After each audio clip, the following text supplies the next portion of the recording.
First of all, you got to give the Kansas City Chiefs all the credit. That was a tough fought football game, a defensive struggle, a playoff type game. And unfortunately, we didn't do enough to come out on top. And I was really proud of our guys' effort, though, man, because that game could have got out of hand. Certainly in the first half, some of the struggles we had offensively, some of the miscues on special teams, but our defense against one of the premier offenses in the league, I thought that was a championship-level effort, championship-level execution. I was really proud of those guys.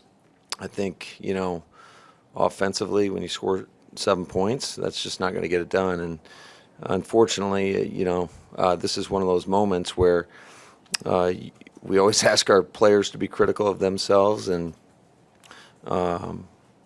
this one falls on me squarely. Certainly, for us to be whatever we were, 2 for 12 on third down, obviously didn't have a good enough plan for some of the zero pressures that they brought on us. But I thought our guys battled. I thought Jordan, I was really proud of the way he played. He hung in there. He was taking hits and delivering the ball, and I thought he did a really good job. But I think that ultimately I've got to be better, and this one falls squarely on me. That said, how different is this game if Aaron's your quarterback now? Oh, who knows, guys? I mean, yeah, certainly Aaron's had the experience where he can get you out of some situations, but that's why I think, especially when you have a young quarterback, you have to have the plan as a coach.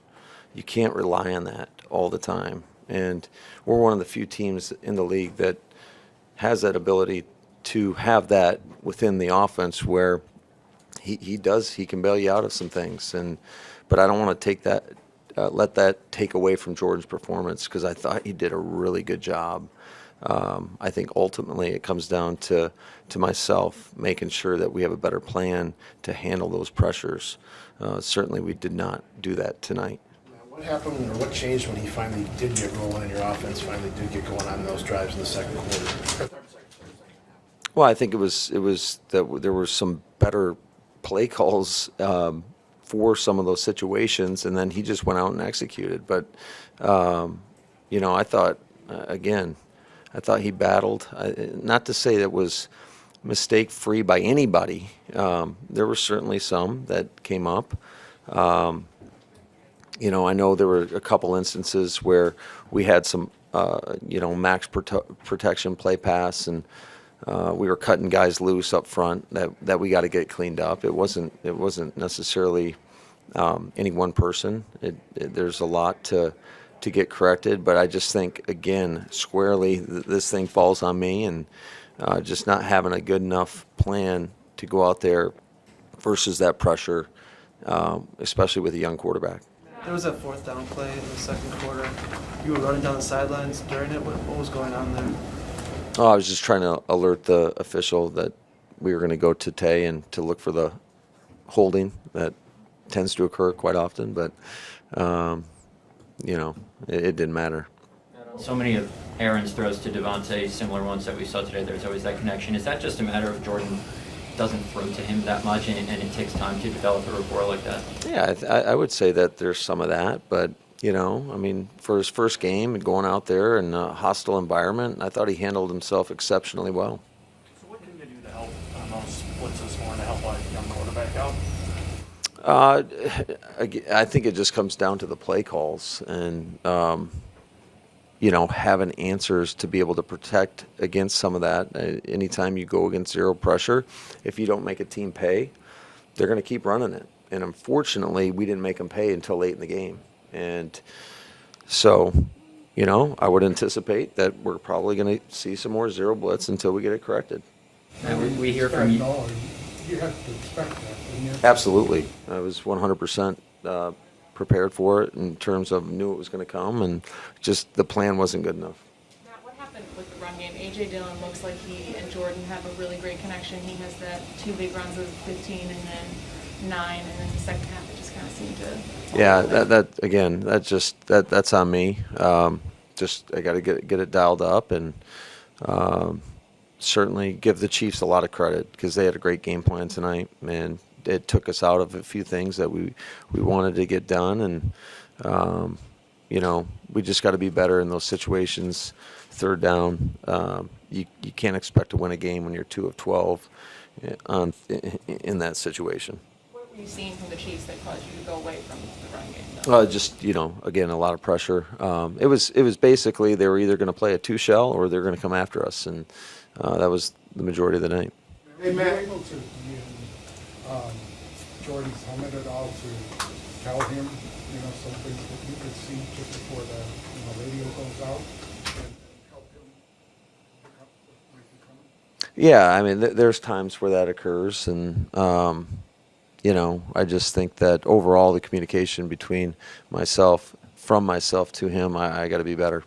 Hey man, how disappointed are you with the special teams? You had 3 blunders, different types of blunders, Yeah. but when you put it all together in a game like this with a young quarterback, what do you say for what happened? Yeah, I mean, it's obviously we could have used the 6 points, and we gave them points when we fumbled the ball. So just we can't have that happen.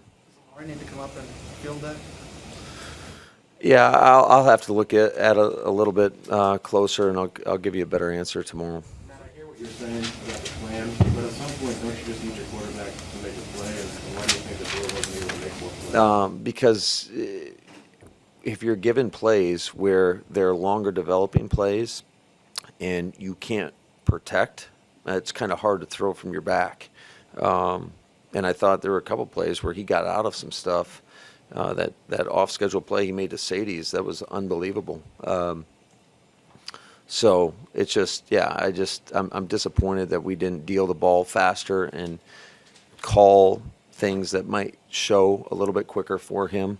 And again, that's on me. What will it do for his learning progression? When you look at a young quarterback, he's had his first start now. What do you think the big takeaway is going to be for Jordan Love? I think we'll have to go back and look at it and dissect it pretty closely. But I thought all in all, just the environment, the amount of pressure that he took, and the hits that he took, and to stand in there and still deliver the ball and give us an opportunity at the end of the game. I thought that was he showed a lot of resiliency, and I think that's a great quality to have in a quarterback. Hey, man, if this is the only game he plays this year, when you get to February and you look back on it, do you think you'll have enough to make a judgment about how far he's come and progressed going forward? Well, I think that it's a small sample size, right? And so I thought he did a lot of great things. Again, I got to go back and look at the tape, but that's something that we see him every day in practice. And going against a really good defense, obviously. Our D is really performing at a high level right now. So it's just one of those things, you take it day by day. And you either get better or you get worse. We just need him to take those incremental steps and continue to get better and better and better. Matt, towards the end of the game here, get down to Slayton, defensive line guys hurt. And what happened to Eric Stokes before the game? Yeah, so it was just a freak thing in pregame. He went up for a ball and kind of landed wrong, and we'll get further evaluation on it. But we're hopeful. I don't think it's going to be something long term. But again, I haven't sat with Flea too much about it. He came to me and said he was out, and you got to give our guys credit because we kind of had Dean Lowry on a little bit of a pitch count tonight. He was battling through some stuff, and then to lose Kenny, and I just thought that speaks volumes of those guys that are out there playing. We're playing with some young guys, and they just battle. And I thought for them to go out there and perform the way they did versus one of the best offenses in the National Football League, to hold Tyreek Hill to 3 catches for 20-some yards or whatever it was, or 4 catches for 37 yards. I thought that was a pretty darn good performance. Now, was it relayed to you that the places were not pointed correctly onto the field goal? Yeah, I definitely saw that. Yep. responsibility, snappers? Yeah, I'm not going to get into that right now. That's something that we obviously have to get corrected, though. Two more, please. How do you move forward now, knowing Aaron's not going to be able to practice for the rest of the week? Do you prepare that he's going to be your starter next week? Do you try to get Jordan more valuable experience? How do you kind of move into next week now? Well, I mean, if he's not available till at the end of the week or whatever, somebody's going to take the reps. So again, it'll be a great opportunity for Jordan to continue to grow as a quarterback and get those reps. And then we'll see where we're at the end of the week. If Aaron returns when he can on November 13th, will he start against the Seahawks? Yeah, absolutely. He's our starting quarterback, and it's just, I think he's gone through enough where, yeah, you'd like guys to practice all week long, but I don't think it's absolutely imperative to be able to do that. We just got to make sure he's well in tune with our plan and he feels good about it, and that we zoom him in for the meetings or whatever it may be, and but we'll see where we're at towards the end of the week.